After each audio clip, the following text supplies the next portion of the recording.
வணக்கம், வாழ்க வளமுடன். இப்போ நம்ம மருதாணி இலை வச்சு மருதாணியை அரைக்க போகிறோம். அது நல்லா கலர் வரா மாதிரி அரைக்க போகிறோம். அது எப்படின்னு காட்டுறேன். நம்ம 1 கிளாஸ் தண்ணி வச்சுருக்கோம்.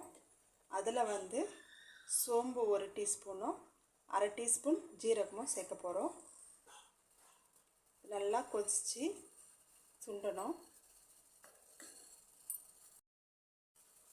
இதில் 2 டீஸ்பூன் டீத்தூள், நீங்கள் எந்த டீத்தூளாக இருந்தாலும் அதை யூஸ் பண்ணிக்கலாம்.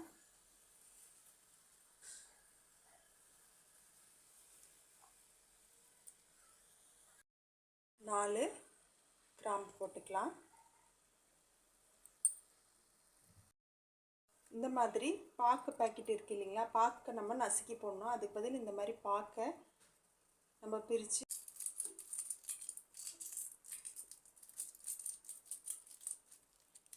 இது நல்லா கொதிக்கணும். கொதித்து இது சுண்டணும்.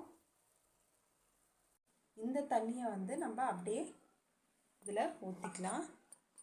ஸோ ஊற்றி இதை நல்லா நைஸாக அரைச்சிக்கலாம். இதில் மஞ்சத்தூள் 1 டீஸ்பூனும், சுகரு 1 டீஸ்பூன், நல்ல கருப்பான பழைய புளி, உங்களுக்கு எந்த அளவுக்கு கருப்பாக இருக்கோ அந்த அளவுக்கு கலர் வரும். இதை போட்டு நல்லா நைஸாக அரைச்சிக்கணும். இந்த தண்ணியை வேஸ்ட் பண்ண வேணாம், நம்ம ஃபில்ட்ரு பண்ணி எடுத்துக்கலாம். எடுத்துகிட்டு மருதாணி வைக்கும்போது இந்த தண்ணியை தொட்டு தொட்டு நம்ம வச்சுக்கலாம். ஸோ நமக்கு மருதாணி நல்லா நைஸாக ஆகிடுச்சு.